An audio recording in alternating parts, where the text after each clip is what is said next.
محمد سيد الكونين والثقلين والفريقين منهم بوجه العالمين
Bismillahirrahmanirrahim. Assalamualaikum warahmatullahi wabarakatuh.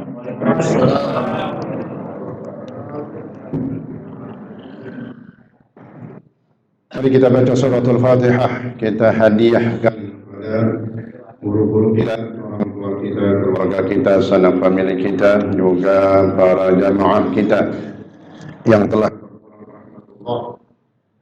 khususnya yang telah mewakafkan masjid ini dan para donatur yang telah dipanggil oleh Allah Subhanahu wa taala agar Allah senantiasa mencurahkan rahmat dan maghfirah-Nya. Kubur mereka semua Allah jadikan raudhah min riyadil jannah. Dan keluarga kita, jamaah kita yang saat ini dalam keadaan kurang sehat, agar Allah angkat penyakitnya dan diberikan kesembuhan yang sempurna. Juga kita yang hadir pada malam hari ini di malam Jumat Sayyidul Ayyam, senantiasa Allah berikan taufik dan hidayahnya. Allah jaga kesehatan kita, Allah berikan keberkahan di dalam hidup kita. Ala hadhihi niyyah khususan li muallif هذا الكتاب على ما نوى السلف الصالح وإلى حضرة النبي المصطفى رسول الله محمد صلى الله عليه وسلم. الفاتحة. أعوذ بالله من الشيطان الرجيم. بسم الله الرحمن الرحيم. الحمد لله رب العالمين الرحمن الرحيم مالك يوم الدين إياك نعبد وإياك نستعين اهدنا الصراط المستقيم صراط الذين أنعمت عليهم غير المغضوب عليهم ولا الضالين آمين. بسم الله الرحمن الرحيم. الحمد لله رب العالمين وبه نستعين على أمور الدنيا والدين والصلاة والسلام على أشرف الأنبياء والمرسلين سيدنا محمد وعلى آله وصحبه أجمعين. سبحانك لا علم لنا إلا ما علمتنا إنك أنت العليم الحكيم.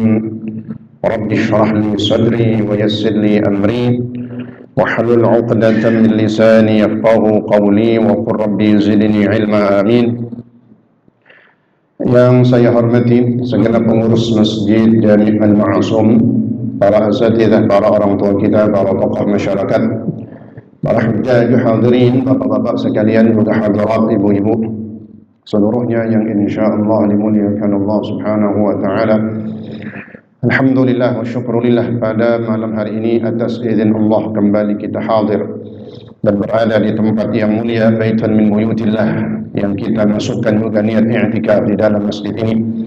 Maka yang belum niat i'tikaf, silahkan langsung niat i'tikaf dengan kalimat saya niat beriktikaf di masjid ini sunnah karena Allah. Maka dengan niat tersebut tertulislah semenjak kita niat dan berada di masjid ini dicatat sebagai diam yang berpahala.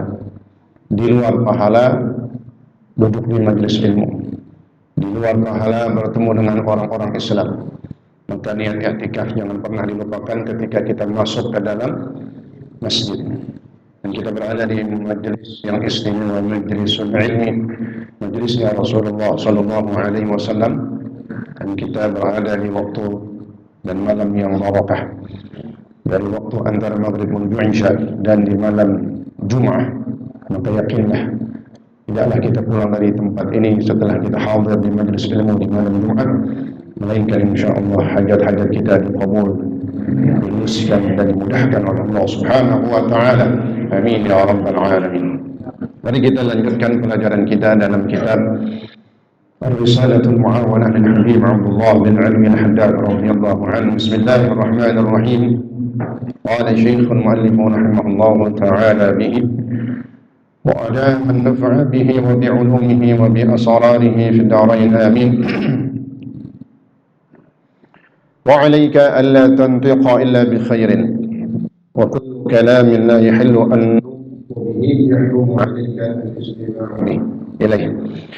Wa idza takallamta farattil kalamaka wa rattibhu wasghi ila hadithi man haddathaka wa la taqata'an atau wa la taqata'an ala ahadin kalamah illa in kana min al-kalam alladhi Allah bil-ghibah wa hadha al-mudakhalata fi al-kalam.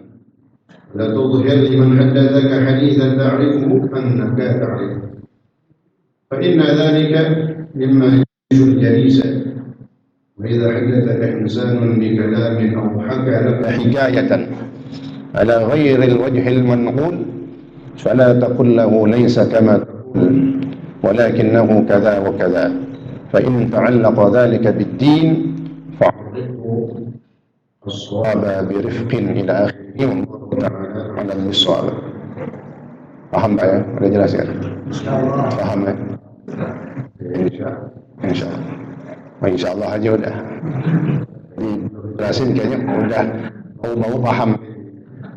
Saya baca kelihatan ada yang ngangguk-ngangguk. Insyaallah. Mudah-mudahan itu bagian daripada kecintaan. Telinga kita mendengarkan. Ya. Dengan orang baca kitab aja ya. Ada juga ya orang yang baca kitab itu yang kita nggak sedep ya. Baca kitabnya berantakan gitu ya. Atau dia logatnya bahasa Arab tapi logatnya kayak bahasa Madura kan gitu. Cara mengerjakan kita misalnya ya, atau ya. Makanya ada ulama-ulama yang membaca kitab-kitab seperti kitab Sahih Bukhari adalah di antara selain ulama tersebut memang ya, ahli, dan dalam membacanya pun juga runtuh. Itu yang nanti, dan bahkan pada ini kita akan bahas daripada adab berbicara. Maka kata Imam Haddad radhiyallahu anhu, "Alaika alla tantiqa illa bi khairin." Dan hendaklah ya, engkau jangan berbicara. Hendaklah engkau jangan berbicara, jangan berucap, jangan berkata. Ya.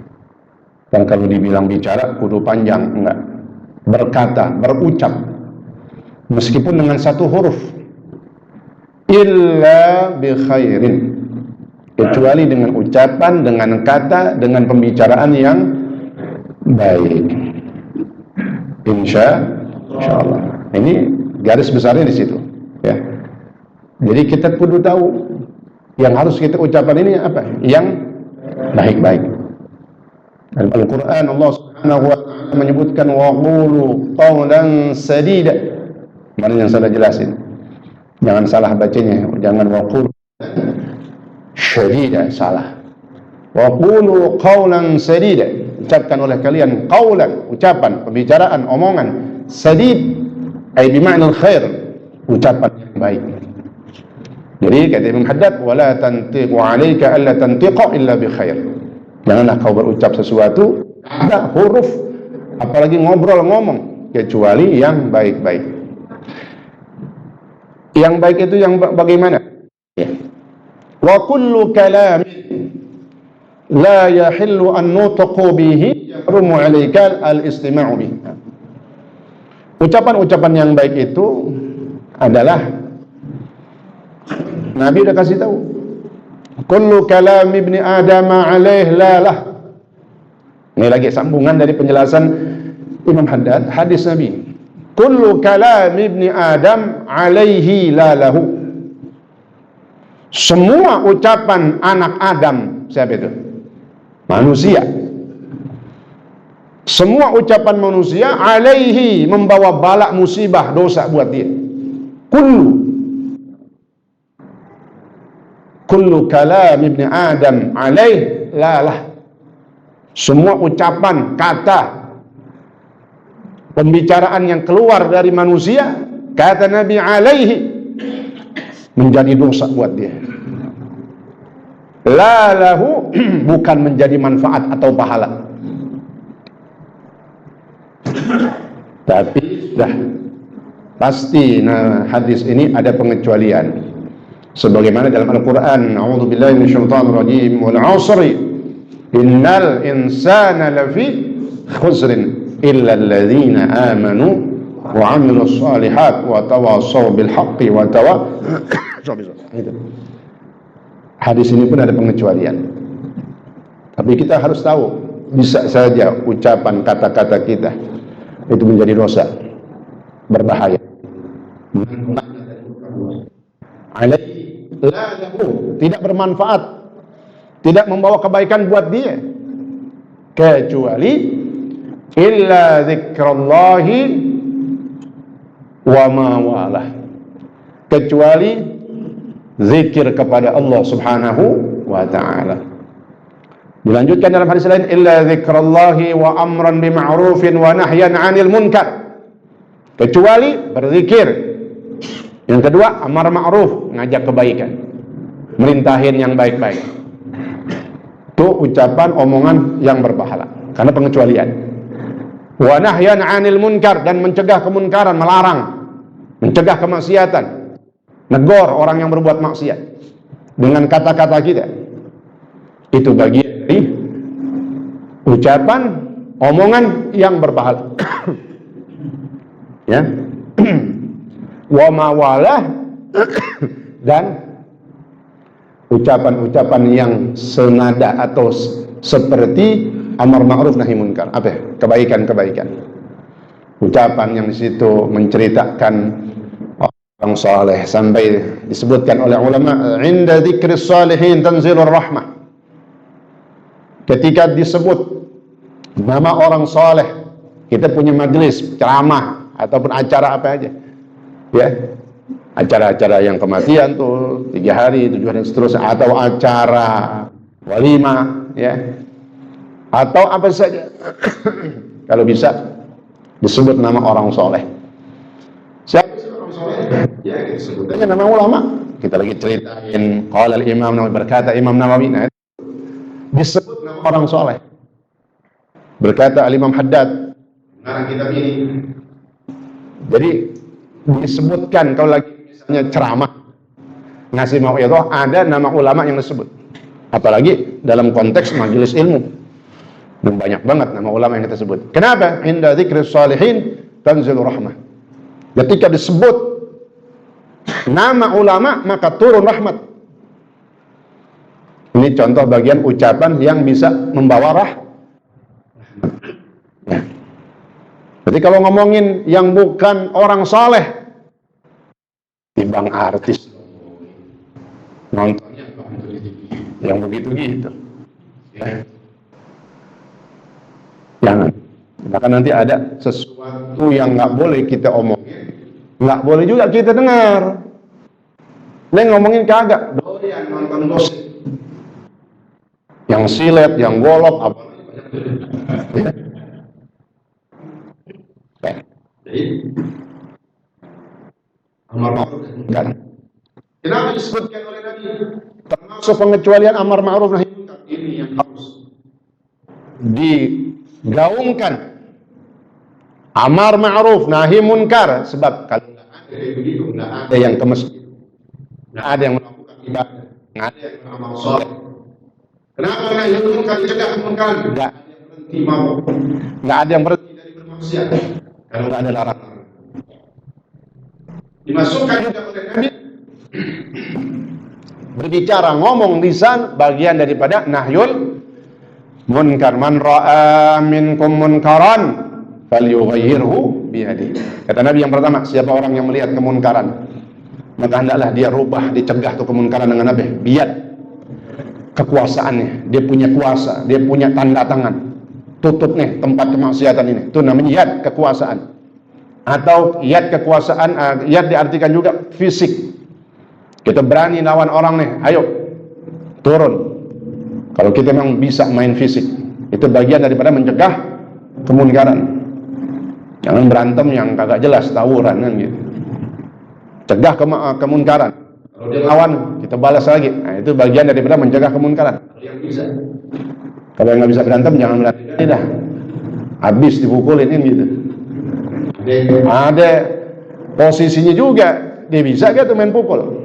Nah, dia bisa gak bela diri? Nah, itu.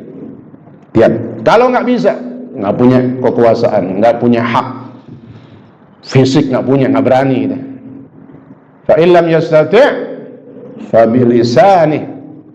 Maka kalau nggak mampu dengan kekuasaan, dengan fisiknya, maka cegah tuh kemungkaran dengan lisannya itu deh. Lisan yang berkata, jangan bermaksiat, hentikan kemaksiatan ini, hentikan kezaliman, contohnya kan gitu, hentikan ketidakadilan, hentikan kecurangan. Itu bagian mencegah kemunkaran. Jangan sampai kecurangan, kezaliman, kemaksiatan dan macam-macam hal yang dimurkai oleh Allah terjadi, apalagi udah merata, bahaya lagi itu. Kalau kemaksiatan sudah terang-terangan di hadapan umum halayak ramai, lalu kita diam, hati-hati, bala itu akan turun sampai kena juga kita. Biar kata kita tukang tahajud, sholat tahajud berhenti tiap malam, tapi ada maksiat di samping rumah kita, di kampung kita, kita diam. Ketika bala turun, amblas juga rumah kita. Na'udzubillah min dzalik. Sehingga pernyataan ini pernah sedikit dikomentarin oleh Sayyidah Aisyah radhiyallahu anha ketika kami berkata, al-bala'u idza nazal ya'um. Bala, musibah itu apabila turun akan ya'ummu, merata. Enggak ada pengecualian di situ, orang soleh, orang yang sering beribadah. Maka Sayyidah Aisyah bertanya, ya Rasulullah, anahliku wa fina salihun. Kata Sayyidah Aisyah, ya Rasulullah, apakah kami akan binasa juga, kena bala? Wa fina salihun, sedangkan di tengah-tengah kami, di kampung kami ada orang-orang soleh. Naam, kata Nabi. Iya, mereka akan kena bala juga. Ketika kapan? Ketika diam dari kemunkaran. Ya. Nah, berikutnya, jadi apa yang baik-baik kita? Zikrullah, duduk di majelis ilmu, ya, menyampaikan ilmu, amar ma'ruf nahi munkar. Wa kullu kalamin la yahillu an nutqu bihi yahrumu 'alaika al-istima'u ilaih. Nah, itu dia sambungannya, konsekuensinya. Kalau kita haram, nggak boleh ngomongin ini, nggak boleh berbicara ini, A, B, atau sesuatu yang disebut diharamkan sama Allah, misalnya ghibah, apalagi namimah, apalagi sumpah palsu, saksi palsu, kebohongan-kebohongan. Contoh dari ghibah, ngomongin orang. Itu tadi yang ada di TV, acaranya. Ya paham sendiri kan? Banyak kan? Kata ulama apa? Kata Ibnu Hajar. Maka setiap ucapan, pembicaraan yang tidak boleh diucapkan, haram juga bagi engkau untuk mendengarkannya. Enggak, saya nggak ngomongin, dengerin doang. Sami juga bodong, sami juga bohong, sami juga. Dia sama seakan-akan ikut ngomongin. Nggak boleh ghibah, kita juga. Kita nggak boleh ghibahin orang, nyebutin kejelekan. Ketika kita dengar kejelekan orang disebut, kita jangan dengerin. Oh, dengerin. Ini infonya nih. Ya, makin valid begitu. Sebarin. Justru yang menjadi provokator. Nah, yang, ya. Jadi berucap yang dilarang pun dilarang mendengar. Ya. Wa idza takallamta farattil kalama warattibhu. Dan apabila engkau berbicara, ngomong, ngobrol, farattil kalama, maka jelaskan ucapanmu. Jangan ngomong kayak orang dengeran, orang umur. Jelas. Ya, itu jadi adabnya Nabi suruh begitu. Warattil kalam, belajar. Warattibhu, dan urutin. Ada yang mau kita sampaikan berurutan dari al-aham fal-aham fal-aham gitu. Nah, ngomongnya jelas, menjelaskannya pun urut dari yang terpenting. Jangan yang nggak penting diomongin lama banget. Yang penting banget nggak keburu diomongin. Itu makna wa idza takallamta farattil kalamak warattibhu. Berbicara yang jelas. Wasghi, ini adab berbicara, adab ngobrol. Ada lagi ini. Wasghi ila hadis man haddatsaka. Adab nih. Dan dengerin, bahasanya iswa itu pasang kuping ente. Maksudnya apa itu pasang kuping? Dengerin. Kadang-kadang kan ya orang tua kita dulu ngomelin kita lagi diomelin, cuma sabur aja, nggak dengerin. Pasang kuping lo. Apa maksudnya? Dengerin. Iswa. Wasghi ila hadisi man haddatsaka. Dengerin ucapan orang yang sedang berbicara kepada engkau. Dia lagi cerita, lagi ngomong, kita dengerin. Itu adabnya. Semestinya itu. Jangan lagi nih kita diajak bicara, kita main apa? Main HP. Ngobrol sama orang lain, ataupun celangak-celingukan, ya. Atau diajak ngobrol malah ngadepnya ke tempat lain. Ya, wasghi. Jadi adabnya adalah waktu diajak bicara apa? Dengerin. Udah pasti ketika ucapan itu apalagi kebaikan. Tapi saat kalau yang dibicarakan itu kemaksiatan seperti ribah, nanti disuruh putusin.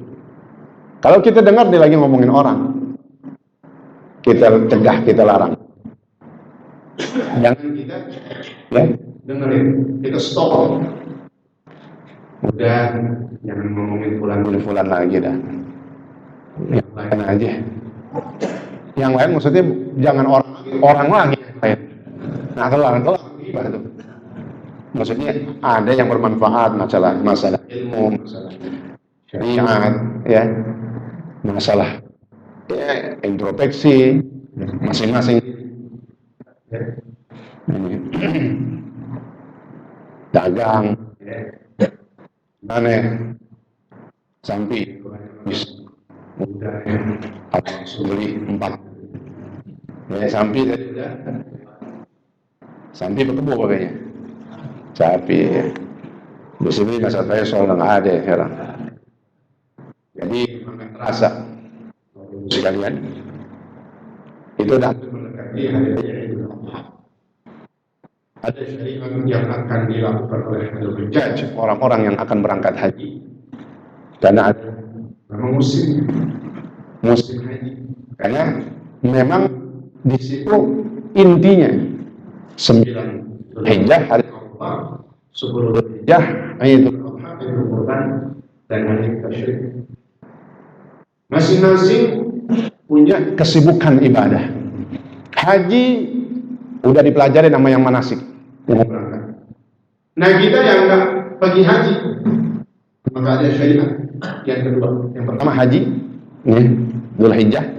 Syariat yang kedua bagi yang tidak berangkat haji, dia berada di rumah dan tanah airnya di mana saja, maka disunahkan untuk berkorban. Dengan apa? Amma fadula, dari rezeki yang lebih. Rezeki yang lebih, saya sering sampaikan, contohin sampai detail. Duit yang lebih nanti menjelang hari raya Idul Adha.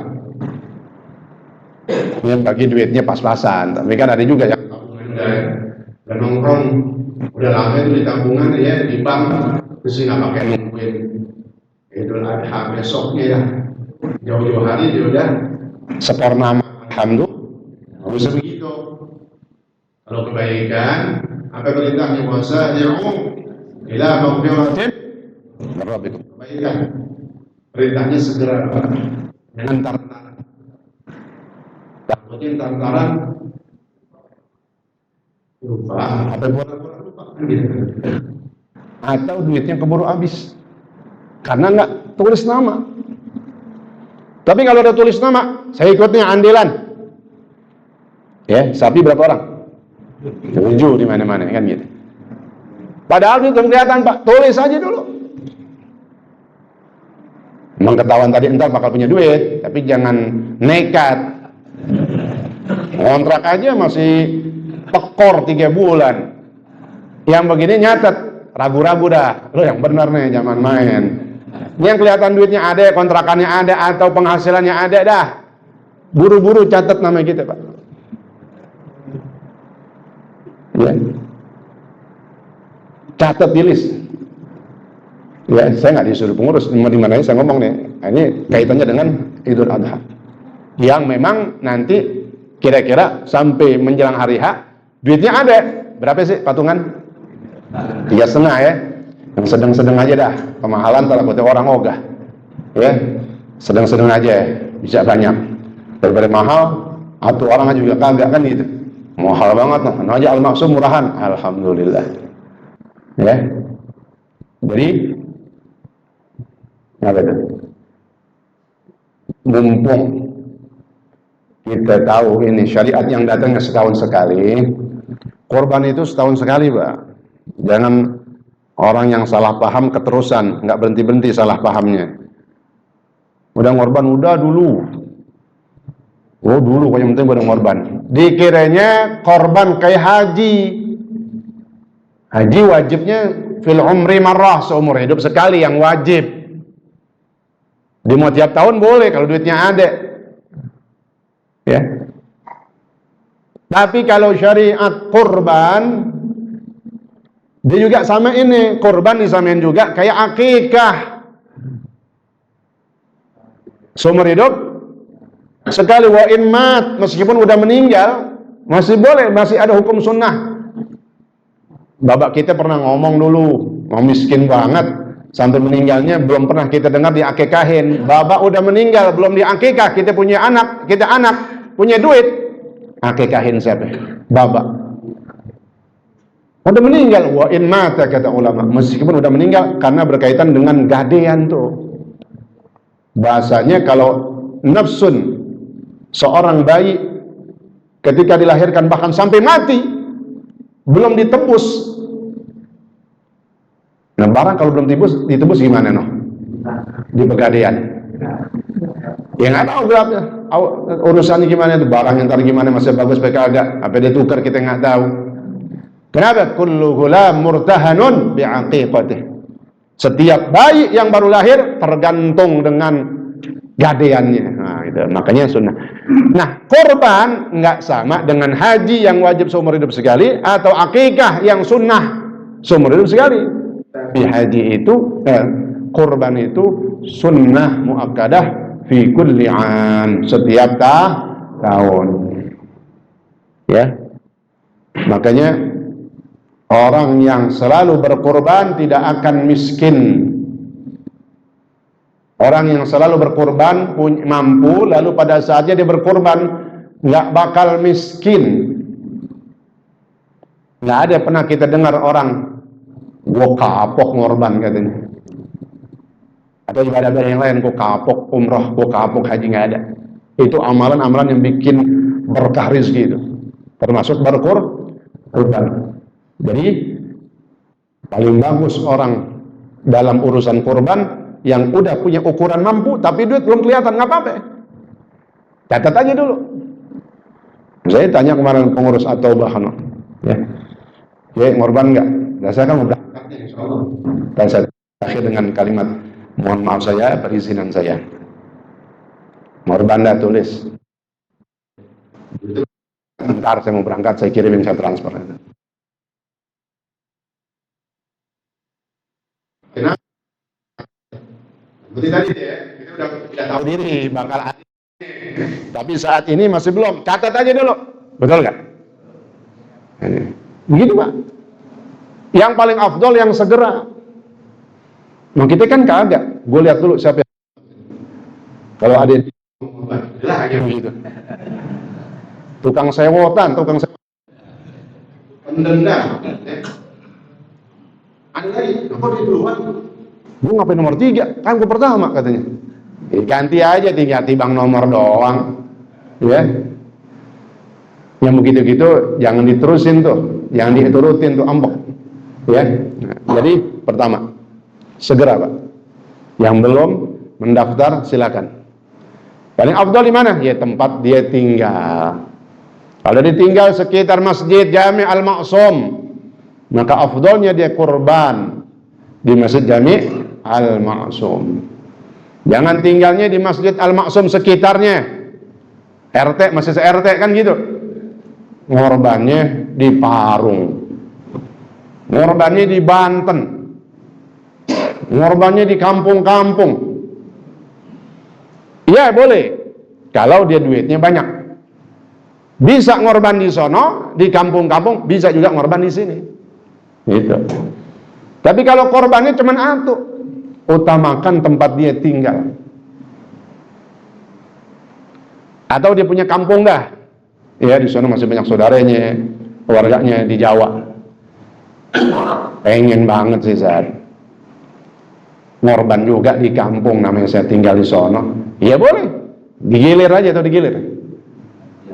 Gantian tiap tahun. Tahun ini misalnya di Al-Ma'sum dulu misalnya. Tempat saya tinggal di Jakarta, tahun besok di kampung. Ngomong pengurus juga maklum kan. Iya. Pengurus sekarang di sini, besok sana, besok di sini lagi nih kan gitu. Kalau izin, kalau nggak izin nggak ketahuan. Nah ini jadi paling bagusnya orang berbuat baik adalah bersegera. Insya Allah. Sebab nanti digambarkan di dalam kitab tentang perjalanan orang-orang melewati Shiratal Mustaqim. Ada ahli ibadah. Ibadah dia, bukan nggak ibadah. Ya.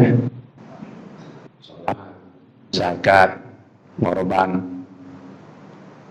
Tapi perjalanannya kok lambat banget ketika lewat Shiratal Mustaqim. Sampai dia nih, orang ini merasa, kok saya dilambatin sama Allah. Lambatnya berasa banget Pak.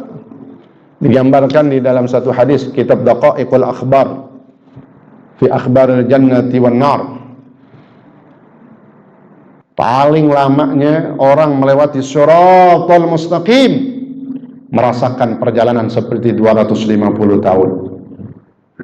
Rasain, dia punya rasa. Jadi itu yang nanti yang menentukan itu rasa Pak. Ada yang bahkan melewati Shiratal Mustaqim seperti kilat, orang beriman. Ada juga sebaliknya. Muslim dia, ibadah Pak, bukan nggak ibadah, telat, tapi telat-telat mulu. Sehingga dia ngomong, ya Allah, ya Rab, lima batta'tani. Ya Allah, kenapa engkau lambatkan aku? Rasanya kayaknya udah jalan panjang banget, masih jauh banget.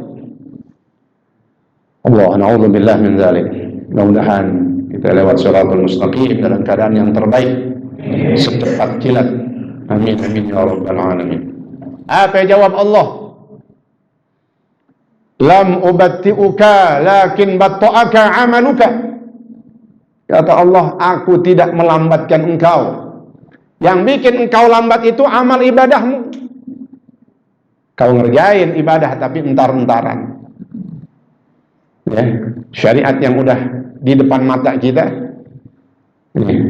Jadi robah mindset, daya ataupun gaya pikir kita yang salah.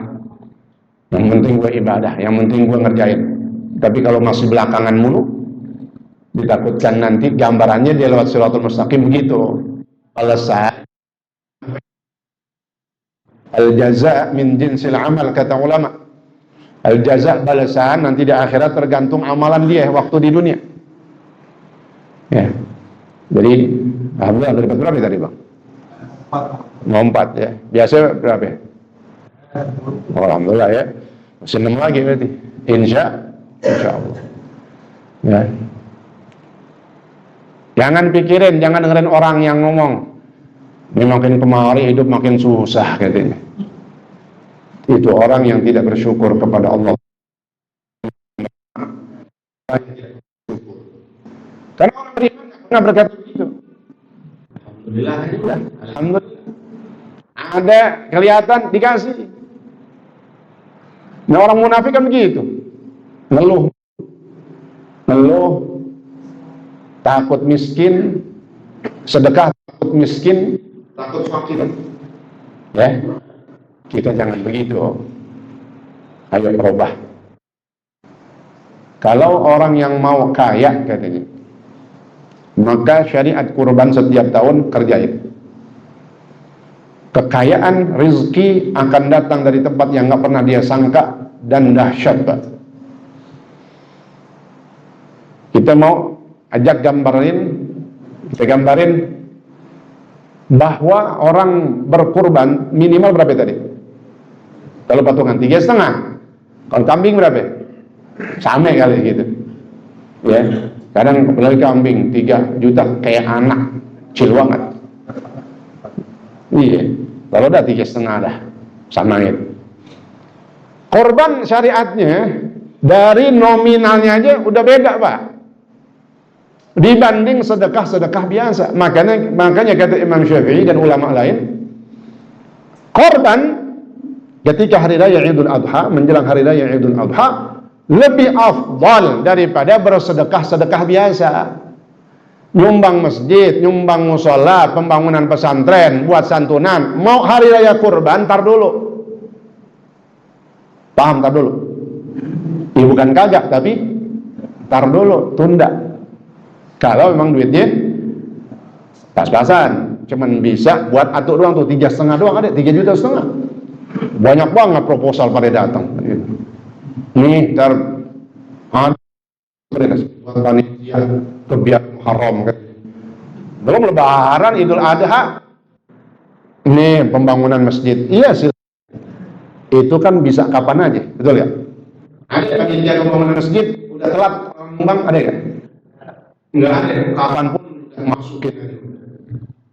Karena waktunya luas. Tapi kalau berkorban waktunya sempit dan terbatas. Kapan dimulai proses korban? Sholat Idul Adha. Tapi habis khutbahnya juga, jangan habis sholat Idul Adha langsung gorok aja. Syariatnya habis sholat Idul Adha dan 2 khutbahnya yang ringan. Makanya syariat sholat Idul Adha dibanding Idul Fitri, perbedaan waktunya apa? Kalau Idul Fitri kemarin mulurin dikit. Biasanya jam berapa? Jam 7. Kalau ada ya jam 7 misalnya. Kalau Idul Adha majuin. Berarti jam berapa? Setengah 7, sebab matahari udah keluar dari jam 6 lewat dikit, udah keluar matahari. Udah masuk waktunya. Ya. Kenapa kalau Idul Adha disegerakan sholat Idul Adha maju lebih setengah jam, ya setengah jam lebih cepat, untuk supaya lebih luas dan lebih lamanya masa berkurban. Ini khotib mentang-mentang katanya setahun sekali gue ceramah. Ada gitu Pak? Nggak ada, kampusnya ada. Sholat Id, mau Idul Fitri, Idul Adha tuh masjid lama mulu, hampir sejam tuh ceramah. Jangan salahin jamaah kalau bubar, gitu aja tinggal balikin. Ada bubar Ustaz, emang dia khutbahnya berapa lama? Ya sejam sih, paul begitu emang. Ya, salah. Khutbah disuruhnya khutbah ringan, ingetin aja wasiat, ingetin tentang korban, hikmahnya singkat udah. Betul gak? Amplopnya juga sama, betul gak? Jadi kalau dia mau nanya, dia berapa emang? Semiliar dikasih. Bukan masalah situ kan, ngerjainnya salah, nggak sesuai sunnah. Ya, selesai baru kita menyembelih kurban. Ya, bisa. Mudah-mudahan. Ya ini, ya. Oh iya ya. Jadi segera, ya. Segera. Ya benar 5 menit lagi. Yang belum daftar dan mungkin kontrakannya itu belakangan. Kita nggak berapa ya? Berarti nanti Idul Adha misalnya tanggal 17 ya? Hari Senin jatuhnya. Gambarin ya. Tanggal 17 sudah habis. Ntar yang kontrakan pada bayar akhir bulan. Nggak apa-apa kata Imam Ahmad, maka boleh dia yastadin. Apa? Ngutang boleh. Amil datang kepada seseorang yang bisa kasih dia utang. Ini yang punya kontrakan Pak, jangan nekat juga. Kontrakan kagak, ngutang-ngutang pas orang kemarin ngumpulin duit, gope, jadi 3,5. Haram. Nggak punya kemampuan, lalu dia memaksakan, nggak boleh, haram. Nanti orang salah menilai tentang kurban. Keras banget ya kurban rame. Orang nggak punya masih dipaksa. Yang salah yang ngerjain. Nggak mampu, ya udah, nggak kena hukum sunnah. Ini yang mampu, tapi duitnya kontrakan tuh 10 pintu pada bayar ntar akhir bulan. 1 pintu 1 juta, berapa jadi? 10 juta. Kalau yang sekarang ngomongnya ceban kan gitu, jadi dikit tuh duit. Ya gitu ya, ikutin sampai tahu. 5 juta jadi goceng. Jadi dikit duit kita. Ya. 1 juta jadi seceng. 2 juta jadi ngoceng kan gitu. Jangan dulu, ini Cina, ya. Kalau Cina mulu gitu jadi. Nih, ya jadi bahkan kalau yang memang dia punya duit saat itu lagi kagak punya, nanti akhir bulan kan 17 Juni besok tuh, akhir bulan saya baru dapat duit nih. Boleh berhutang, perjanjian jelas. Orang juga paham ngasih utang mau ke dia, ada yang dibayar dan andalannya ada. Sampai seperti itu. Kenapa? Jangan sampai seseorang itu yang sudah biasa berkorban lalu dia nggak berkorban. Bagi yang mampu. Insyaallah. Amin ya rabbal alamin. Al-Fatihah. A'udzu billahi minasyaitonir rajim. Bismillahirrahmanirrahim. Alhamdulillahirabbil alamin arrahmanir rahim maliki yaumiddin. إياك نعبد وإياك نستعين اهدنا الصراط المستقيم صراط الذين أنعمت عليهم غير المغضوب عليهم ولا الضالين آمين. بسم الله الرحمن الرحيم الحمد لله رب العالمين اللهم صل وسلم وبارك على سيدنا محمد وعلى آل سيدنا محمد.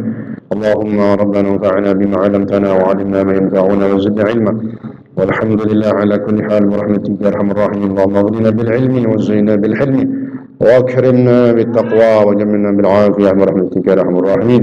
اللهم ارزقنا فهم النبيين وحفظ المرسلين والهام الملائكة المقربين برحمتك يا ارحم الراحمين. وصلى الله على سيدنا محمد وعلى اله وصحبه وسلم والحمد لله رب العالمين. Wassalamualaikum warahmatullahi wabarakatuh.